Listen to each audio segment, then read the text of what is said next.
Salut à tous, c'est Audrey, j'espère que vous avez faim. Ce soir, on se retrouve pour une recette très fromagère qui tient bien encore, mais vous allez vous régaler. Alors, on va faire une croziflette. Pour ceux qui ne connaissent pas, c'est comme une tartiflette, sauf que c'est fait avec des crozets. Voilà, recette savoyarde. J'ai tout dit, vous allez vous régaler. Ce soir, je vous montre ma version. Vous allez juste m'adorer. Allez, vous êtes prêts?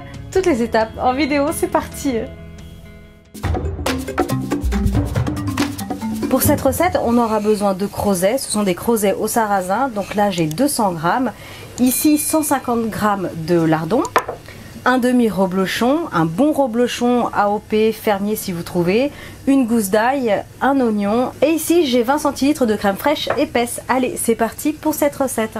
Alors dans un premier temps, je vais m'occuper de la cuisson des crozets parce que c'est assez long. Donc vous portez à ébullition un grand volume d'eau avec du gros sel. Alors la cuisson c'est entre 15 à 20 minutes. Comme je vous disais, c'est quand même assez long.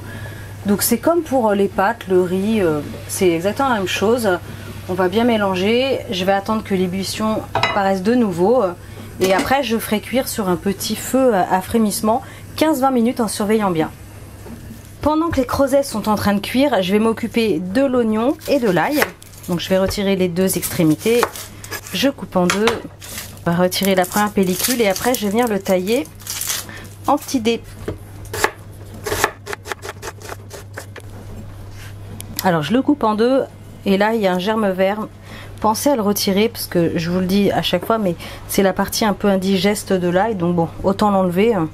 Soit vous passez au presse-ail, soit vous le hachez finement au couteau. Ce que je vais faire, parce que mes lardons sont assez gros pour ma part, je vais les retailler. Vous n'êtes pas obligé. Je vais juste retailler un petit peu, voilà. Alors, ce que je vais faire maintenant, c'est que sur une poêle, alors sans matière grasse, je vais ajouter les petits morceaux de lardons. Alors, les lardons vont rendre du gras, donc c'est pour ça que je vous dis sans matière grasse, parce que là pour le coup ça sert à rien. Donc je vais les faire revenir une petite minute. Au bout d'une minute, quand ils sont cuits, je vais ajouter l'ail et l'oignon.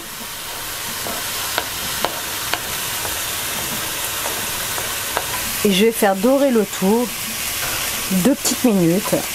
Donc là c'est bon, hop, je vais couper le feu, ça a bien doré, c'est impeccable. Et là sur feu éteint, je vais ajouter la crème fraîche. Donc attention sur un feu éteint. Hop, on mélange. Et c'est super méga calorique. J'ai utilisé de la crème fraîche allégée, mais bon. C'est le plat que vous faites une fois dans l'année, on est d'accord. Allez. On mélange jusqu'à ce que la crème soit bien incorporée. En attendant, bon, mes petits crozets là sont bientôt prêts. Je vais aller vérifier la cuisson. Ça fait 18 minutes chez moi à peu près.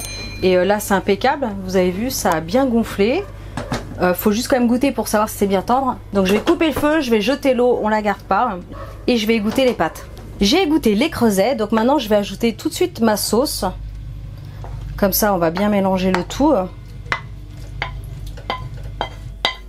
Alors en attendant, j'ai fait préchauffer mon four à 180 degrés, donc pensez à le faire au début de la recette. Et là, il est bientôt à température.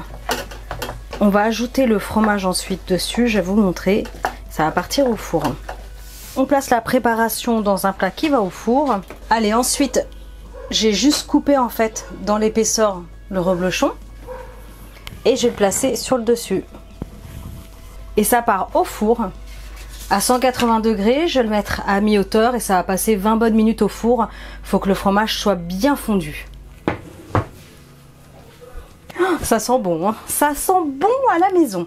Donc ça a passé 20 minutes à mi-hauteur dans mon four classique, je vous le rappelle, 180 degrés. Et voilà, de toute façon, il suffit simplement que tout soit bien gratiné et bien fondu. Après, le job est fait. Écoutez, je vais préparer une petite part et je vous montre tout ça. Ça va être vraiment très copieux déjà, très gourmand. Recette à réaliser après une grosse balade. Ou alors prévoir une grosse balade juste après. C'est plus ça en fait.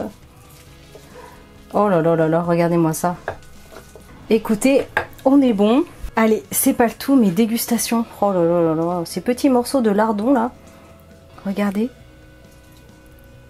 Allez, sans fromage pour commencer. Oh, c'est bon. C'est très très bon. Alors vous avez vu, je n'ai pas ajouté de sel dans la recette. Évidemment, le lard contient déjà beaucoup de sel. Et le fromage aussi. Donc surtout, n'ajoutez pas de sel, sinon c'est immangeable. Oh, allez, c'est parti. Oh là là, regardez-moi ce morceau de reblochon là que j'ai attrapé. Oh, plus faux. C'est fameux, mais c'est brûlant. Écoutez, je me régale. Un bon plat d'hiver, réconfort, régressif, comme on les aime. Moi, je vous laisse, team fromage à table.